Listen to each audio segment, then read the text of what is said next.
Hello, and thanks for joining us today for this ITProTV webinar. Have a question? Use the GoToWebinar question box throughout the webinar, and we will answer as many as we can at the end. You will receive a link to a recording of the webinar delivered to your inbox. Now let's get started. Hello and welcome to the ITProTV webinar series live from the ITProTV studios. I'm your host for today, Anthony Sequeira, and I am here with the one and only, the YouTube celebrity that is Network Chuck, today's presenter. If you like what you see today, you'll be happy to hear that this is the format for all the ITProTV courses. So what exactly is ITProTV? Well, it's a place where you can watch and learn. We offer an engaging way to learn and grow your career.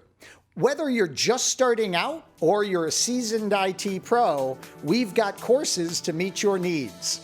CompTIA, Cisco, Linux, Apple, Microsoft, security, cloud, and more. All online, all on demand. Check us out at ITPro.TV. If you send in a question today, you will be entered to win an ITProTV shirt. If you're watching on GoToWebinar, put your question in the question panel. If you're watching on the live stream, put your question in chat. All right, Network Chuck, let's get started with today's topic. And it's so great that we have you here, Network Chuck, for this particular webinar, I believe, because it's top certs to get you started for the career changers of 2020. And Chuck, I know that there is no one out there that I know of that has dealt with this particular subject matter more than you. So it's great to have you here, my friend. Oh, this is fantastic to be on here. So Anthony, we've been long friends, so happy to come on and talk about this. But yeah, career changers are people that, I was one going from plumbing sales to becoming a network engineer and going in IT. It's amazing.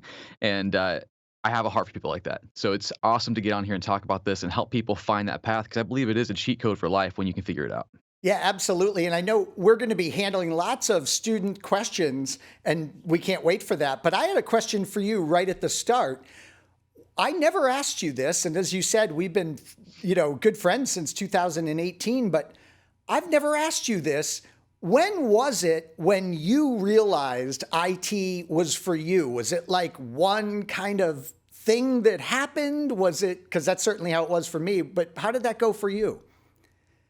For me, oddly enough, it wasn't just one thing. It was out of necessity of just, I had a kid, I was young, I was selling plumbing supplies, and I hated everything I was doing, and I needed a way out. So I was Googling things. My dad was in IT, but I never did it growing up.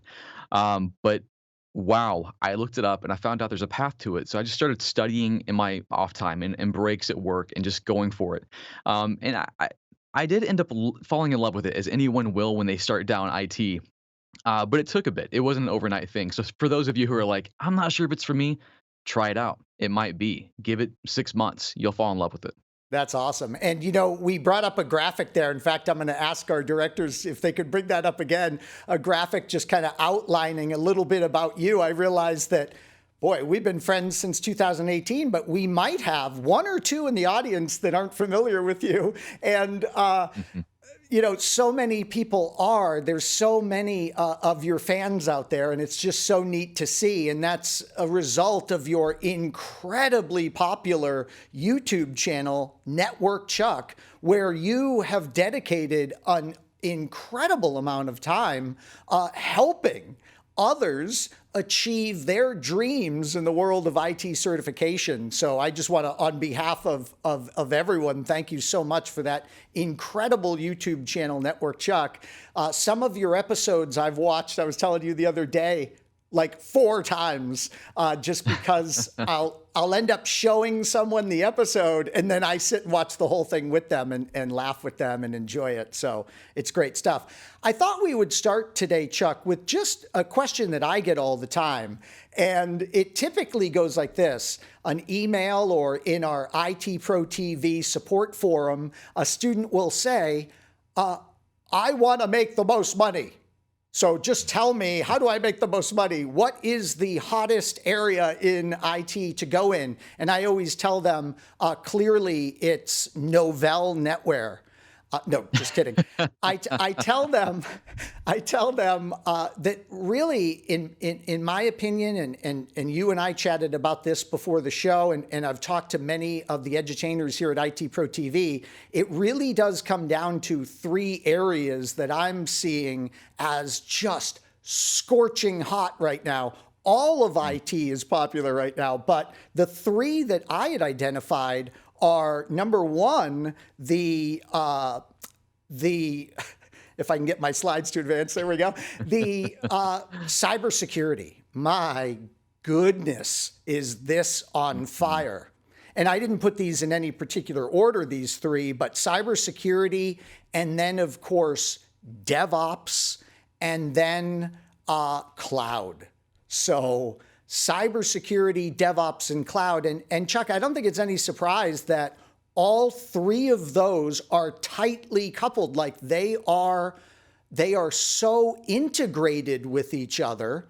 It's, you know, when you go and study cybersecurity, you end up studying cloud and DevOps. When you go study DevOps, you end up studying cloud and security. They're just, you know, really, really interrelated. Yeah, if you're in any one of those disciplines, you're going to end up touching every other discipline. And often the job you have will be all three. Very rarely will, I mean, I say that very rarely. You could have a job where you're very siloed, focusing on just one thing, like you're an AWS person. But often you're having to worry about security. You're having to integrate DevOps pipelines, your CI/CD pipelines in the cloud somewhere. So yeah, picking one discipline, you're going to be touching everything. But yeah, these things are crazy hot right now. And they've been developing. Like last year, they were still the top. And I think it's even more important this year. Like, wow, if you're not seeing the headlines, all the cybersecurity breaches, I mean, it's terrifying. And what do you think the gut level reaction to all these companies, all these hiring managers is? It's, we need to put more money in IT. We need to put more money in security. And they're going to be looking for staff like that. Yeah. And, you know, if someone out there is watching this right now and their passion is collaboration, right? Voice over IP, I don't think they should be depressed, right? I mean, so we didn't mention them in these three, you know, scorching hot areas of IT right now, but my goodness, like I tried to make clear, information technology in general is the place to be. Yeah, I mean, we say these three technologies are very hot right now. That's just the most popular ones. It doesn't mean to diminish any other like collaboration you mentioned, which is something I hold dear to my heart. Those fields are crazy hot. They're not as talked about, not as popular, but if you do go down those paths, oh my goodness, you can make a ton of money because they're not as popular. You can write your own paycheck at that point. So yeah, it's pretty crazy. Yeah, voice over IP, it's not going away. Wireless, it's not going away. In fact, they're becoming ubiquitous. We see them everywhere. So it's great news there. Now, the main theme of this webinar, as everyone knows, is there is an incredible number of certifications that you can utilize to get your start. And we couldn't wait to bring this to you because that confuses everyone so much. I mean, this is another question that I get, and I'm not kidding. It is every single week, almost every single day without fail, a newbie or a fresher or all these different descriptions for someone that's just starting out in IT. Some of them I can't mention because this is a family show, but all these newcomers to information technology, they'll all say, I'm really, really distraught because I don't know if I started in the right place. So let's go through great certification ideas to get you started. And as we go through this, Network Chuck and I will really try and give you some guidance on why you might want to start in a certain place. We numbered these just to kind of track them, but again, we don't have any meaning associated with these numbers. Like this isn't the number one cert of all time or anything like that.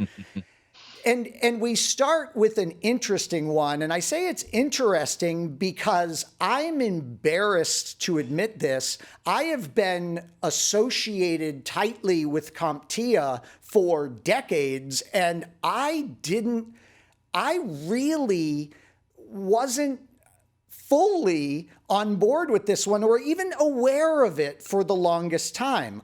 I think it is a relatively new cert in their program, but I'm probably embarrassing myself there because maybe it's been there forever. But it is a compelling one. It's IT fundamentals, and you can see the major domains, the 6 major domains of this certification. It's one that's very popular at ITProTV because every single employee of ITProTV achieved this certification.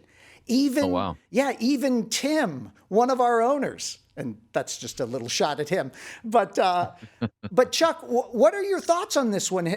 Have you looked at this one? Have you recommended this one? What are your thoughts on this one? So I have seen this one, and I think this is great for the people I mentioned at the beginning of this talk. It's for people who want a career change, but they're maybe not sure IT would be for them. They're not sure they would fall in love with it like many of us have.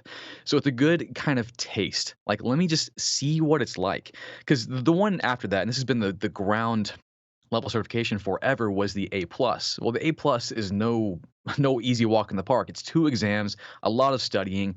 It takes a lot of time. But IT fundamentals is not such a big barrier that you can just, hey, let me go down this path, dedicate some time, learn about IT, and then after that, I'll see how I feel. I think it's a great start for people because they get that initial, let me just dip my toe in the water and just see if I'm okay with it. I don't know, Anthony, how do you feel about that? Yeah, no, I agree. And I also think that a lot of students, if they are very, very brand new to even the concept of information technology, what I think I would appreciate about IT fundamentals is that I can kind of see if my interest really is piqued by one of these categories, right? So like, databases. I think I know what a database is. And then they get into the study of databases in the IT context, and they might go, oh my gosh, that's like the coolest thing ever. And so it can really get them not like set in stone, I am going to be a cloud-based database administrator or something like that, but at least they know that might be an area that they want to pursue. Now, you mentioned A plus, and that here is, again, number 2 on our list. And wow, yeah, you're not kidding. One of the things I love about this topic, Network Chuck, is the fact that so many people are familiar with this certification. And when I talk to them, they go, oh, yeah, I don't need that. That's the one where you build a PC. And Yeah. that's not true anymore. One little small part of it is, yeah, well, I say small. It's a large part of it, learning about a computer, but yeah, a lot of it is learning enterprise IT concepts. I mean, it's looking at this diagram here. That's a lot of stuff. Oh my gosh, you're touching every area of IT. Not going in depth, like you're not going to be a networking expert, but you will know enough to go, hey, I know what networking is. Yeah, exactly. The 2 exams, a lot of people will mistake that for one's the hardware exam and one's the software exam. That is kind of true, but that is certainly not what CompTIA wants you to think about for those 2 exams. There is so much content here across those 2 exams that now it really does start to make sense where, oh my gosh, A plus is really most likely not the best starting point. In fact, I'll just make the bold statement. It isn't the best starting point for everyone. It may be the best starting point for some, but not for everyone. They may want to take a look at that IT fundamentals. So Yeah, it would feel, I'm sorry to interrupt you. It Oh, would no feel problem. completely overwhelming to come to this and go, wow, 2 exams and I have to pay for each one and I'm covering all these, like all this content. It's overwhelming. And I think that's the first thing in IT we have to kind of walk through is you can take one bite at a time, one step at a time. IT fundamentals does help with that. And then when you get to A plus, I mean, at that point you're maybe okay. I think I want to make this career. I'm going to give it a try. Here we go. It is an amazing step to take, and it's actually the one I started with. I got my A plus back in 2009, and that's a long time ago. And that I'm sure the A plus back then is so different from how it is now, but that helped me get my first job in IT. That's awesome. Yeah, I also think, yeah, it must be kind of weird for a student. They're all excited. They jump into IT. They can't wait to be certified. They pass this really difficult exam of the 1001 and they're nothing. They're not an A+ certified person. That's got I to be a remember bit that of a feeling. I was bummer. like, I did it. What did I do? Not much. So completing that second one was like you finished a marathon. It felt so good, but yeah, you're right. It's the two exam thing is hard, hard on your morale. I can Yeah, it's a good feeling. Yeah, I can see it now, Chuck. We would put on our resume A+, point 0.5. I think I actually did that. I think I actually put the exam number because I wanted to have something like I'm trying to get a job. I want to have something on there right now. So I did that. Yeah, I love it. It reminds me of one of my favorite resume entries. And when I say favorite, I mean it's a pet peeve of mine. You're going through a resume and you see CCIE written. Written. Okay. So next up here, we have one that I know is near and dear to your heart, Network Chuck, as it is mine. In fact, we have taught this together before in the past. It is Network Plus, currently at N10007. You'll notice that we did put the exam codes for all of these exams for your reference.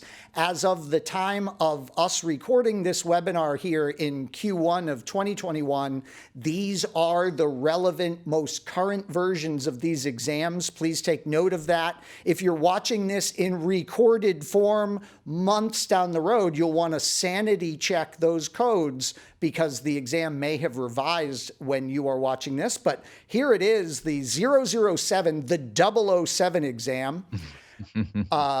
And you can see the 6 domains. And this is another one that is pretty intense. And It's a beast of an exam. I'll tell you, yeah, we created that together, and it's huge. yeah. Yeah, this is a funny one for me, Network Chuck, because here I am, this CCIE, right? And I'm a CCIE in the core networking discipline. So I walked into the 007 exam. Oh, and by the way, I wrote a book on how to pass this test. So I walk in and I'm just like, this is going to be amazing. I will score perfectly on this test. I will not miss a question. And I scored like a 940. So they had tripped me up plenty in this beast of an exam, about 100 questions, some of them performance-based. Now, I think this is a good point, Network Chuck, to say that, well, wait a minute, who's going to get their start here? And they're out there, right? They're just transitioning into IT formally, but it's someone that's probably been dealing with technology for a long time. So they actually do have a foundation to jump right here. Yeah, and a lot of people like in IT, you'll dabble in things. Like you might encounter an issue on the help desk, and you got this one ticket. You might just kind of learn a little bit about networking, but you never kind of formalize it and finalize it and go through a good curriculum to kind of round yourself out as far as the networking concepts. And that's where a certification comes in to really help you out. So I have to say this: networking is the key technology you have to learn in whatever track you go down. This is why we're talking about it being one of the best certifications to start out with as you're getting into IT. Whether you go into cybersecurity, DevOps, programming, whatever, networking's there. It's the backbone. The more you know about it, the better you'll be in whatever role you encounter. So you want to learn it at some point. This is a prereq. Like you got to know it. And I love seeing this as one of the primary ones you start out with. Yeah, I know you share the same ideas here. I really do. I really do. I was just teaching some AWS, and it was really funny because I'm touring the students through the management console, and we got to the virtual private cloud area, and there's the subnets, and there's the internet gateway, and there's the virtual routing table, and there's the VPN appliances. And all I could think of right in that moment was, oh my gosh, I hope my students have a networking background, because we're not going to be teaching them what all of those ingredients do and why they're so critical. So And I'm glad you brought that up, yeah, 'cause, like, a lot of people, they'll think, "Oh, I wanna become a cloud engineer. I wanna get into DevOps. I wanna be a Linux," whatever. But they expect you to know this networking stuff already. Like, it's the networking is the same here as in the cloud. Sure, a few different labels here and there, but it's the technology, the concepts are the same. You have to learn the basics first. Can't Yeah. skip it. I caught an episode on your incredible YouTube channel, if I haven't emphasized that enough.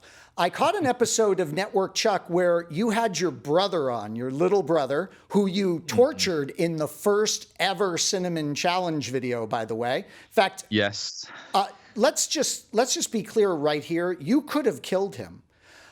So anyways, so your little brother, I'm on trial here today. Thanks a lot, Anthony. yeah, your little brother who did survive that event, he is now working in cloud, and you guys did this remarkable episode where you talked about the skills for cloud that he'd wish he had known about, and I think networking was one of them, right? I know Linux was certainly one of them. Yeah, so there were a few that he wished he would have had. Networking is one he already had, and that's actually the reason he was able to get Oh, his okay. cloud job because he got his cloud certification. But in order to join the cloud team, he needed to have like some specialized skill because the cloud is just the cloud with all the technology we use down here, up there. So he was an expert in networking, and they needed that skill on the cloud team. So he brought that level of expertise to the cloud team. But yeah, he's ridiculous. He's my test case for skipping a lot of the traditional routes into getting started in IT, just going for certifications and changing your life. And he's like 23 now or 22. He's one of those ages, and he's got a Tesla and he's making good money and he's a cloud engineer. That's ridiculous. I wish I would have known about this when I first started out. That kid has always been your test case from the Cinnamon Challenge on forward. Yeah.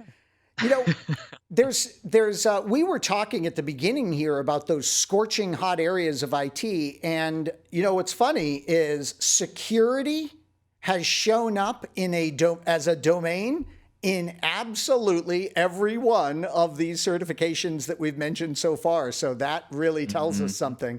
And then we transition to one where security isn't listed at all, and that's because it's the entire topic. It's Security Plus from CompTIA. And I know this, another one that is near and dear to your heart, Chuck, and I think, you know, here again, this is a place where that individual already has this strong background in networking. They have this strong background in what are the parts of a computer and what do they do, and they know operating systems. So they may start right at that Security Plus level. So yeah, they're a career changer, but they've already been super passionate about technology. I mean, that's how I was. So in 1981, my father, I don't know how he afforded it because it was $400. And in today's terms, that's like $2,000. He purchased for me at Radio Shack the color computer from Tandy. It was called the Coco. And that was it. I mean, I got my hands on that thing. I developed a quick pick lottery picker. 4, 5, 11, 12, 21, 31 was the first number that it spit out. I've played it ever since, and I've won negative $7,000. But anyways, Okay. yeah, exactly. But you got to spend money to make money. So that color computer, that did it for me. But now see, I hope everyone sees my point. I was passionate about technology as a 14-year-old in 81 and was developing programs and everything and learning about a computer. So sure, I wasn't in IT, but there were some of these programs that I could safely skip once I got into IT. Yeah, I mean, I know a lot of you are probably the official help desk person for your family, right? They call you to, hey, my phone isn't working. Hey, my router isn't working. Can you come fix this? You probably just by troubleshooting your family's issues have gathered a pretty good resume. You can't put that stuff in your resume; it'd look weird. But in reality, you have garnered some skills for yourselves. So, you really could skip a few of the lower level certifications if you already feel like you have those skill sets. You can jump into something right away like Security Plus, which does assume you have some prerequisite knowledge. But if you already have those skills, Security Plus is a great place to jump in. And Security Plus, my goodness, fantastic launch pad to start off in cybersecurity. I mean, it gives you the great baseline understanding of what you need to know. And I think, honestly, I think anyone in IT needs that knowledge. You may not have to go through the Security Plus, but having the knowledge in the Security Plus is essential for anyone in IT. How you feel about that, Anthony? Yeah, I would agree. I mean, security is such a major factor, as we've seen in every one of these intro certs, that it is assumed knowledge for so many roles today. And I am so glad that we have this one here, because I'll tell you, there is more confusion about Cloud Plus than any certification that we have in today's list. This is, I think the big assumption here is that, oh, this is the absolute like perfect starting point if I'm interested in cloud, because it's vendor neutral, as all of the CompTIA certifications are. So it's not going to be biased towards Azure. It's not going to be biased towards AWS or Google Cloud Platform. But it might not be where you want to start. And here's one reason why. It is very, very much throughout about the management aspects of this. So notice that that's one of the domains, but it's pervasive throughout, where this is tailored a bit more to management, like your information technology officer. And, you know, it's really geared towards those types of topics. And I'm not saying this isn't important for all of us to know about and learn. I'm just saying that I think a lot of people are like, ooh, I'm in Cloud Plus, and we're going to be spinning up an architecture inside the cloud any moment. And they're like, oh my gosh, why are we talking about risk? And why are we talking about, cloud management? And why are we talking about governance? And why are we talking about the business aspects of cloud? So really take a look at these domains and understand whether or not this is smart for you. Yeah, I think you're right. It is going back to the Cloud Plus. Sorry, I think it is a great option for people who maybe don't know if they're going to go into cloud. Like, oh, I'm going to become a cloud developer. I'm going to become a cloud DevOps engineer. Maybe they're just like a manager who's like, I want to be able to speak the lingo. I want to understand the concepts of the cloud as most companies are transitioning into the cloud. So it gives you that great overview of what it actually is, what it involves, how's the difference between on-prem and that's what we call our on-premises or premises. Where are you stand on that, Anthony? Is it premises? I never know what to say. I say premises and hope I'm right. I just say on-prem, play it safe. Yeah, Is that right. part of the Cloud Plus? I should probably take that. Yeah, that's right. I remember a debate you and I were having with some of our peers about, is it on-prem? Like, is that what you say, or do you say the full thing? Yeah. So next up, we have the MTA, and this is pretty neat. And I was glad to see that Microsoft has stuck with this. Microsoft has been really revamping everything. They saw, I think, Cisco revamp their certifications, and they said, oh yeah, well, we can do that too. And we'll do it far, more controversially than you did. But this is a program that is here to stay, I believe. And this is really cool. Now, let me explain to everyone, these aren't domains of the Microsoft MTA. These are entire courses. If you were to look through the ITProTV library, for instance, you would see that we have Networking Fundamentals Microsoft MTA. So that is an entire course. That is an exam you would take. If you want to take Windows OS, we have the course. You can go take the exam. And these are deep dives that stay at the intro level, right? But it's an entire course in that discipline from Microsoft. Yes, they have a Microsoft slant. So for instance, in security fundamentals, there will be specific Microsoft security brought up, but these are very, very similar to CompTIA in that they are giving us information technology stuff that we need to know that is not specific to Microsoft. And I do think it's great because Yeah, it is. Like they do teach you concepts that can be applied to any area outside of Microsoft, but it is Microsoft specific. And let's be honest, Microsoft runs most of our enterprises. You'll find that that's what happens when you encounter any help desk or any entry level position. You're going to be dealing with helping people with Windows 10 issues, maybe troubleshooting some lower level server issues, and the MTA is going to get you there. It's going to give you that initial understanding of everything that Microsoft has, and then taking you a bit further as you go to the different specialized tracks. I love it because it does have that vendor specific side to it. You can use it practically immediately in the role you have. Yeah, excellent. And some of the Microsoft exams can be really, really difficult. So it's nice to get your start with some exams that are, just getting you up to speed. I mean, let's face it, the whole thing of running off and taking one of these exams can be very daunting for someone, especially if they haven't taken an exam since they were in high school or, college. Yeah, it is a daunting thing, which thankfully now we can take most of our exams from home because of the whole situation. We can now, most of us, remotely take the exam, so you can be in the comfort of your own home or studio, office, whatever. I think the pressure is a bit off, but it still is a pretty big thing, especially if you haven't done it for a while. But yeah, these entry level certs though do help you kind of start breaking into that exam mentality. It does get easier after a time.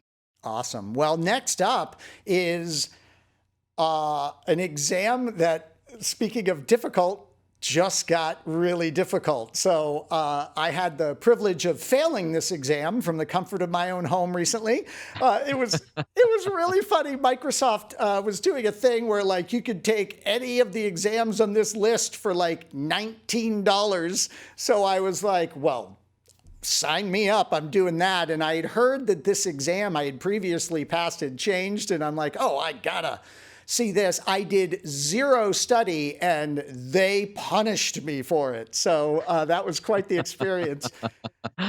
It's the Azure fundamentals. So Chuck, I think like this is clearly targeted at the person that is, okay, it's cloud for me. And I've already spoken to this organization that I want to work for, and they've made it clear that it's Azure all day, all night, right? So, I mean, they know specifically that this is the public cloud they must master. Yeah, I would say like it's the AZ900 still is entry level, very like, okay, let me dip my toe in the water because it does kind of cover some of the Cloud Plus starts with the understanding governance, the operations, everything. It does start with that, but it takes you to that vendor specific, and you start to actually do things in the cloud. But yeah, it's a certification that you'll want to look at if you're at a company and you're like, hey, are we going to start moving to Azure? Is it like I heard whispers of that? Is that actually going to happen? Well, maybe I should kind of learn something about it. Just kind of get a passing understanding. The AZ900 will start getting you there. You'll walk away with a good amount of knowledge. I mean, it kicked Anthony's butt, so obviously it's a pretty good exam. Yeah, I took that one. I think it was last year. Now, time just flies. But yeah, it's a good exam. I really enjoyed that one. Yeah, I was really impressed with it, and I realized, boy, I should study occasionally. By the way, I do want to apologize to everyone that's dialed in today from France. I know we are butchering how that word, Microsoft's cloud platform, is pronounced. I can't remember how it's pronounced. I had someone staying with me, a family friend, and she's from France, and I said, how do you pronounce this? And she's like, yeah, you're not pronouncing that right. So we should ask the chat. Is it Azure or Azure? Yeah. She said it was like, that's Azure. Like it was not even, Azure. It wasn't even close to what, here in Florida, I pronounce it. There's Azure. All right. So yeah, we stole that word. It's ours now. Yeah, that's right. Next up, we have the AWS side of that. And, I just want to answer another question that I get all the time. Anthony, you do Azure, you do AWS, you do Google Cloud Platform. Which one's the best?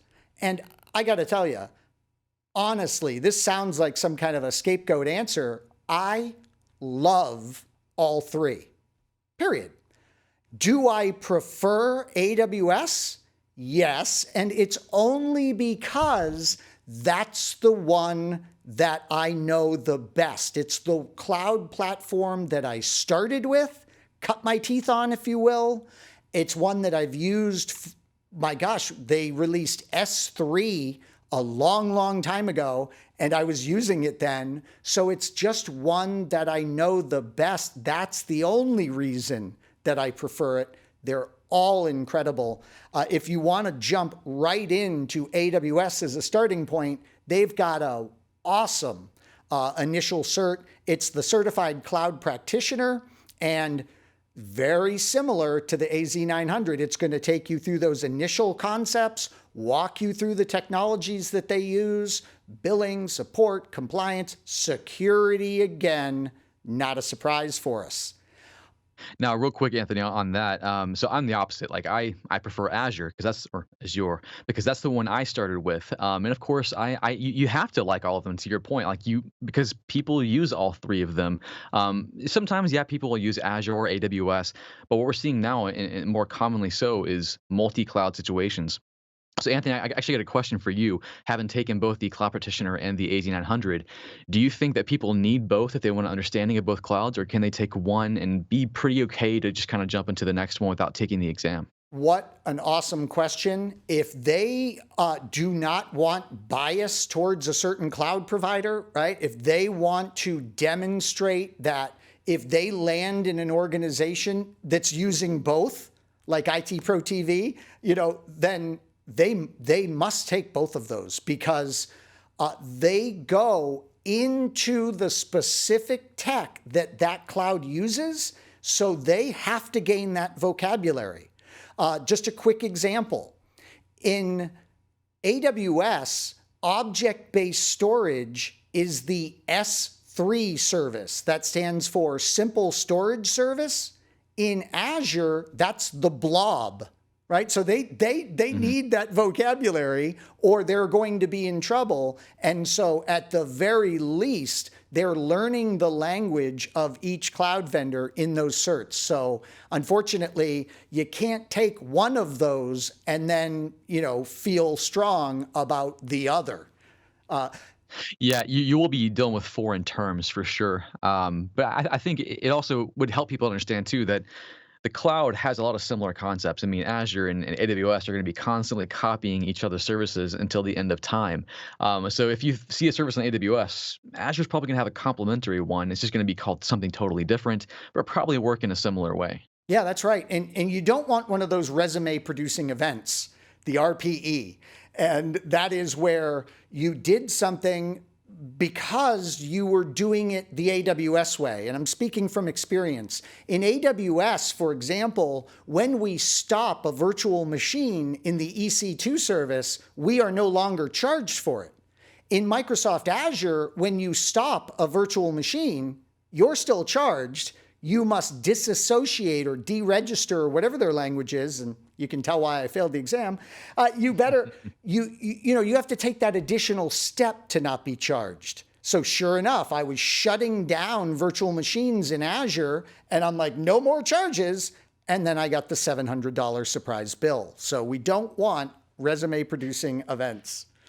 So interesting, just real quick on that, and we're gonna go down a rabbit hole real quick. So you're saying that on AWS, they don't charge you for the storage of the device or the OS when you still have it just powered off. Whereas Azure, I know they'll charge you for the storage and everything that you're running. Yeah, exactly. So very different cost models and pricing models, and that's going to be important stuff to know for sure. Oh yeah, for sure. Yeah, great example. I've never heard of this one, but apparently it's a big deal. What's that? It's CCNA. I'm of course kidding. Yeah, of course kidding.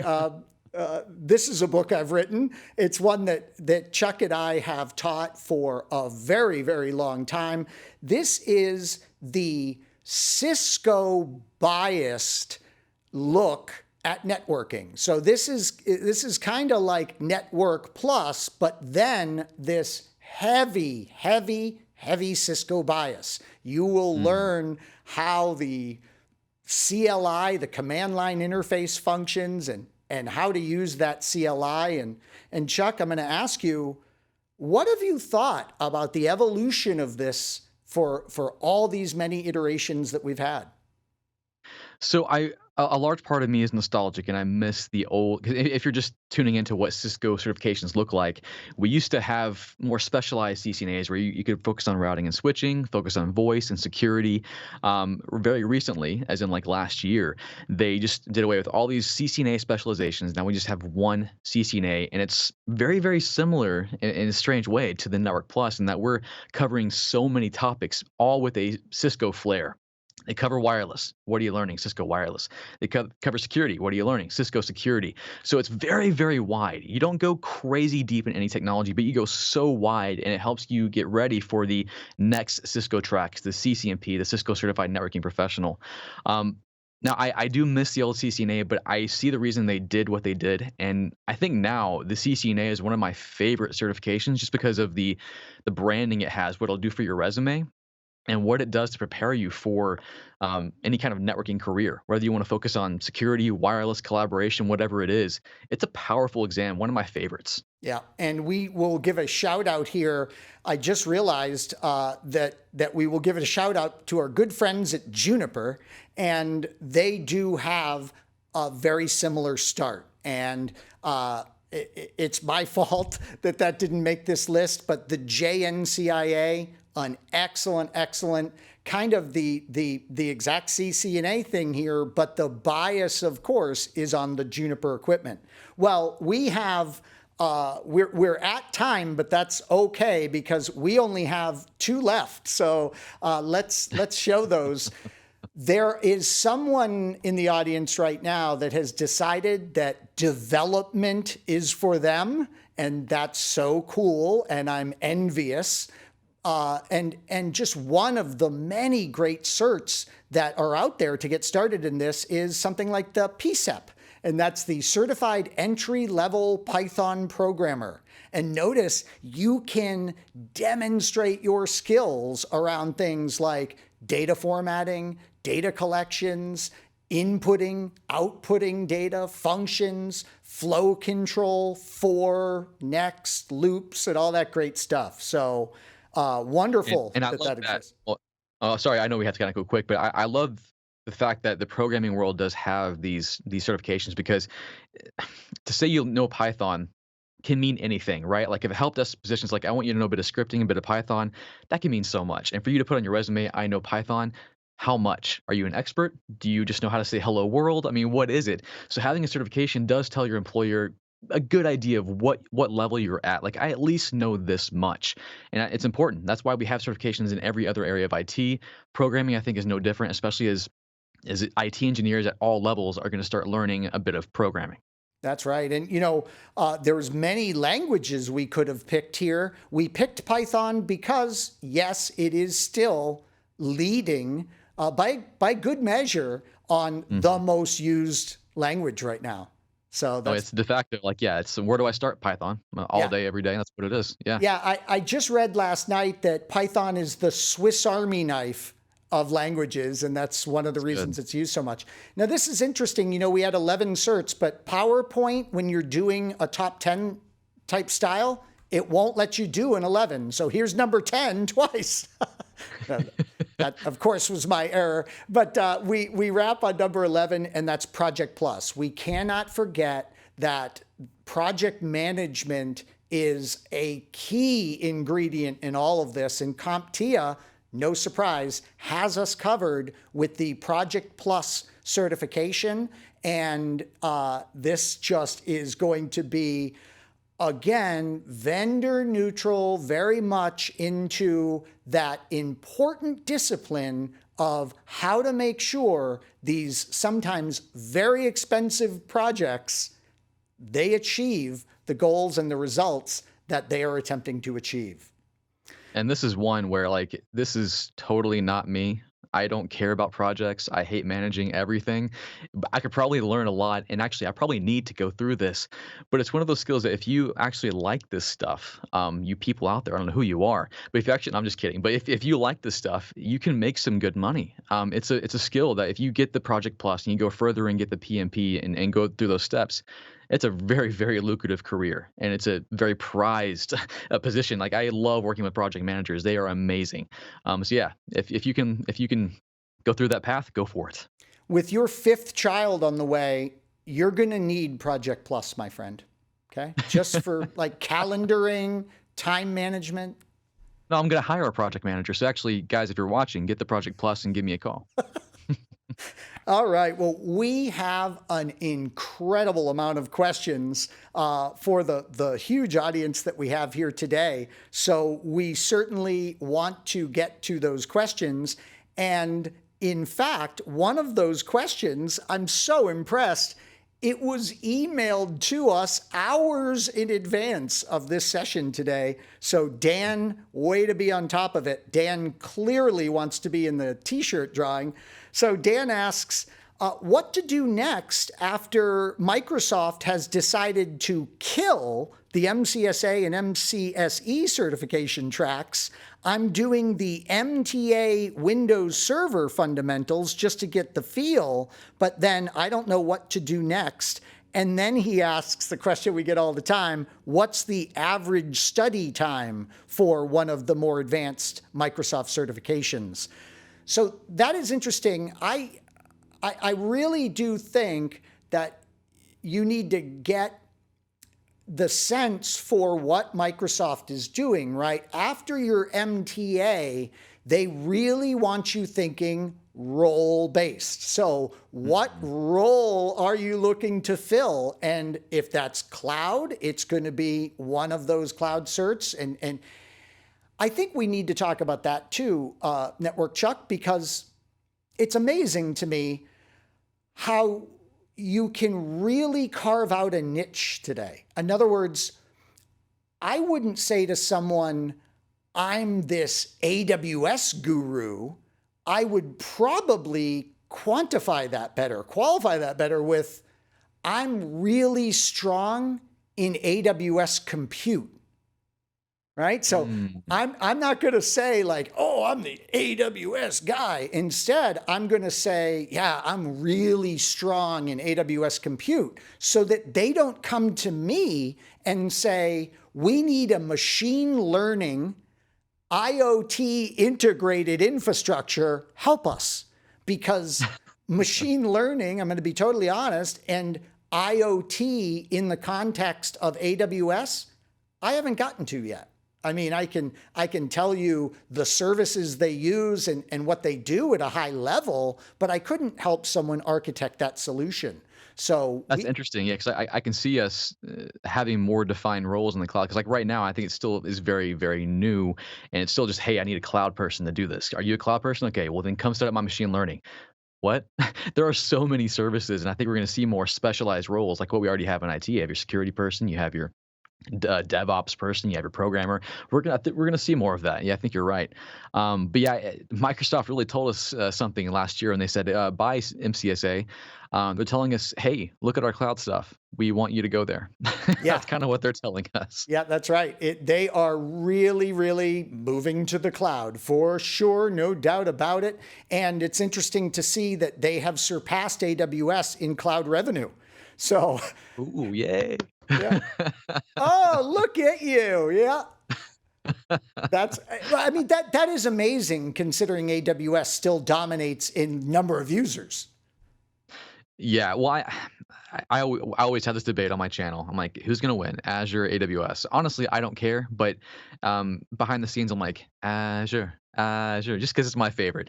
But Microsoft, man, they make it really easy to transition to their cloud if you already have Microsoft stuff.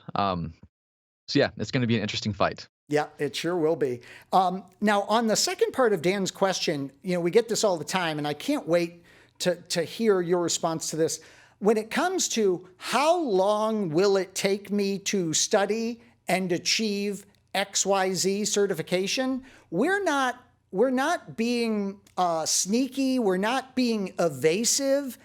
It's just that there are so many variables that go into that. So, is the individual that's asking the question got a full-time job? Do they have hobbies? Do they have a family? There's just so many variables. Do they study as efficiently as the next person? It's just, it's an incredibly variable thing. In the CCIE discipline, Chuck, where I get this question all the time, how long to get my CCIE? I love it because someone calculated it and they said it's going to be between 500 and 1,500 hours. There you go. Well, and I want to flip the question on it. I don't think it's how long will it take. It's how much time can you devote to it. And then once you and make it a habit. Make it a say for the next 3 weeks, I'm going to study an hour a day. It doesn't have to be crazy. You don't have to change the world every day. Just 1 hour. And then maybe in 3 weeks, find a great practice exam or something and just kind of evaluate where you are. Don't try to go, okay, I've got this. I mean, it is good to have this massive study plans like, okay, I'm going to complete it in 3 months. That can be good, but I think it's better to just go in small chunks. Don't be crazy. Just 1 hour a day at the least and see how you feel in 3 weeks. That's kind of what I tell people. I love it. Love it, love it, love it. All right, next up for questions, it is from Ben, and he asks, Chuck, did you have a beard when you were born? The answer is yes. It was very awkward. Family photos were where they shaved me immediately, so it's just really hard to tell. I have no proof of it because they shaved. No, it took me. I've had this beard for so long, I can't remember what it feels like to not have a beard. It's part of who I am now. If I shave it, I will have an identity crisis. So I sure wish I could grow one. One of Chuck and I's fans sent us me with a beard. I think he took. I remember that. I think it was your beard. I think he in Photoshop took your beard, and I looked great. I just wish I could grow one. There's one thing I could change about you. That'd be it. Yeah. Yep, that's right. And Ronnie Wong here at ITProTV, he is sporting a killer beard, and he just makes me feel inadequate every day. All right, David from Plainville, Connecticut, woohoo, go New England, asks, for someone wanting to get into networking, how do you decide between going for Net Plus or CCNA? I love it. So what do you think, Chuck? Net Plus, CCNA, they got to pick. What do they do? I would say, and this is difficult because I think both of them will give you so much. I think if it depends on how new you are to networking. If you're brand new, like you've never touched a router, you're like, IP address what? Like, I don't know. Network Plus might be better for you because it is a bit more beginner friendly. CCNA, it will take you through those beginning stages, but it's definitely more intense. They're taking you like to becoming a Cisco administrator. You're going to be actually working on stuff. So if you're maybe just really fresh, you're not really sure about the concepts, if you don't know what an IP address is, Network Plus might be your first stop.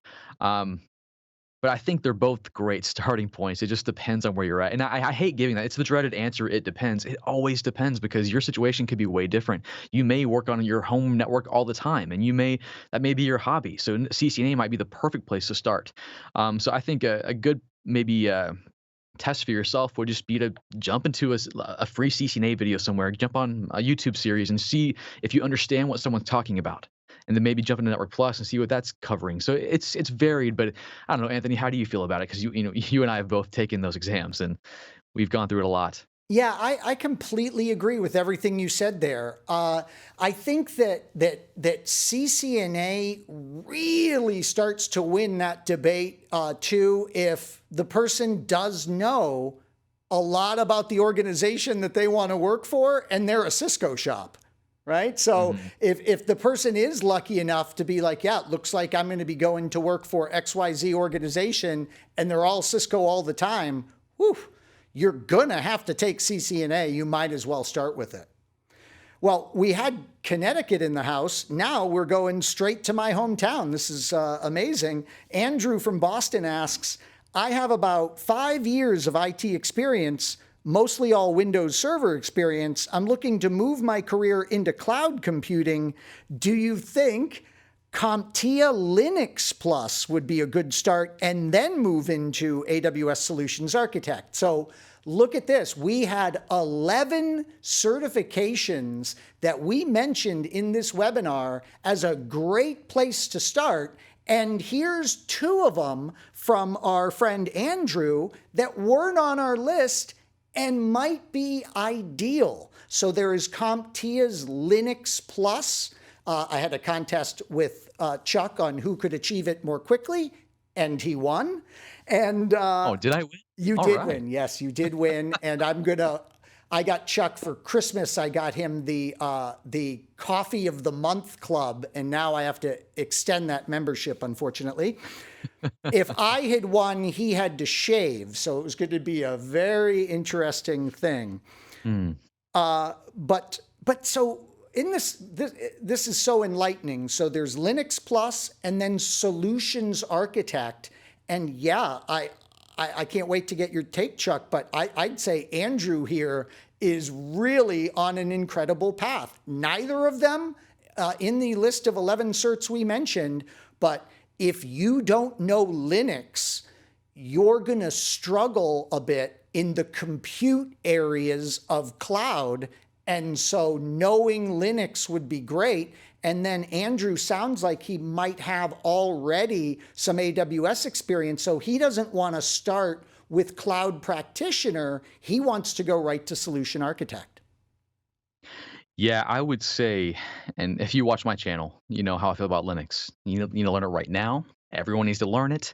All the buzzwords I use, Linux is essential for pretty much every single area of IT. And it's a great question. I think, yeah, I would say go for Linux Plus before jumping into AWS Solutions Architect. If you can, kind of maybe at the same time. But yeah, Linux is essential. So if you can have, like, that's one skill my brother, you mentioned the interview, Anthony, it's one skill he wished he had more of when he jumped into the cloud, and that would have helped him out as he was going through the AWS concepts, is having a better understanding of Linux, because it's everywhere. You don't have any real strong, or if you do, you don't reveal them, Chuck, and I'm not, this isn't a statement, it's more of a question. This is what I think about you. Correct me if I'm wrong. You may have technological bias, like you may feel strongly about the Mac instead of Windows or Linux instead of the Mac, but you don't really convey that, right? I mean, like, that's at least how I operate. I do have biases, but I would never harp on those because that's just not a good thing when you're in a career. Well, yeah, I mean, of course I have my biases, but my bias is always towards what's going to be the best for your career, what's going to help you do the best in your, what's going to make you more attractive on your resume. That's what I'm always biased towards. Linux will make that happen for you. Right now, as far as like Windows skills and Linux skills, they go hand in hand. Microsoft and Linux are kind of becoming best friends, so it's right up there. Yeah, very cool. Well, my producer in my ear has told me that we have time for one more question, but the great news is, with this incredible volume of question, we are going to have what we call overtime. So we are going to have a little behind the scenes Q&A session for those that want to join us there. And it is free to join us there, as you'll see. So let's take one more. What is going on? It's Ben from Manchester, New Hampshire. Apparently, New England in the United States was the only dial-ins that we permitted today. Chuck, will you be making any content on NAS, network attached storage devices, for 2021? And have you tried Death Wish coffee? So yes, I will be making a video with Synology here very, very soon. In fact, I've got a massive NAS on the other side of my wall here that I haven't even unboxed. So yes, content coming on that. And no, I haven't tried Death Wish. Have you tried Network Chuck coffee? Oh, that's right. Shameless plug. I'm gonna pour some right now real quick. Yeah. It was a foolish gift. I get gift. I thought it was like the greatest gift ever to get Chuck Coffee of the Month Club. And then I realized he's got his own coffee.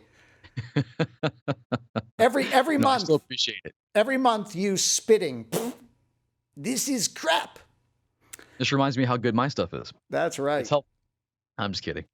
All right. Well, we are going to wrap up this portion of our Q&A, but stay tuned as we're going to announce the winner of the ITProTV t-shirt giveaway. And I'll tell you what, it is a great one. I'm a little behind because I study so much technology, so I had to have Netflix and chill explained to me. And then once they explained that, I really love this shirt. Once I fully understood it, it's ITProTV and chill. This wonderful shirt can be yours. Not this exact one. I was wearing it and it's a little stinky, but we'll get you a brand new one of these and one of our lucky question askers. And if we couldn't get to your questions during the webinar, Network Chuck and I will be answering them in our overtime on the ITProTV on-air page after the webinar.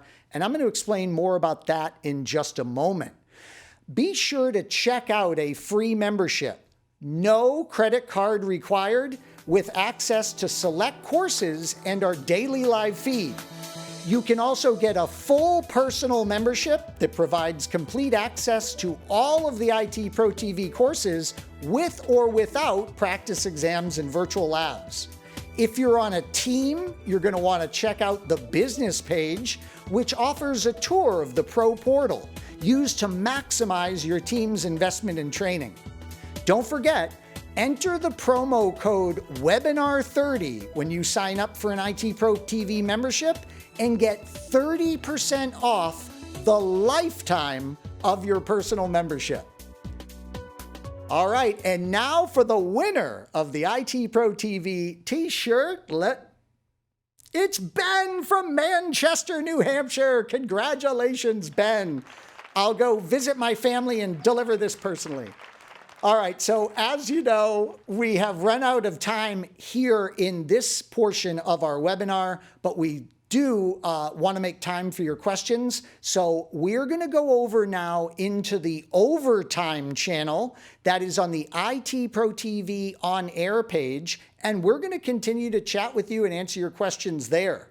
This is for ITProTV members only, but remember, you can become a member today for no cost, no credit card required, unlike AWS, and you can sign up for a free membership right now. One of our team members will put you a link in the chat for you to access so you can get signed up. It's really quick and simple. It takes just a few seconds, and then we're going to take a 5-minute break to get you time to get signed up and get in our overtime area, and then we're going to see you there. If you can't join us for that, thank you so much for joining us in this webinar today. And of course, a massive thank you to the incredible Network Chuck for making all this time for us today. No, seriously, guys, thanks for coming and joining us. Anthony, thank you for having me on, and thank you, ITProTV. It's fun to talk about things like this. And hey, go chat with us in overtime. We'll see you there in a bit. Thank you for joining us today. You will receive a link to a recording of the webinar delivered to your inbox. Remember that coupon code is webinar30. See you back here for the next ITProTV webinar.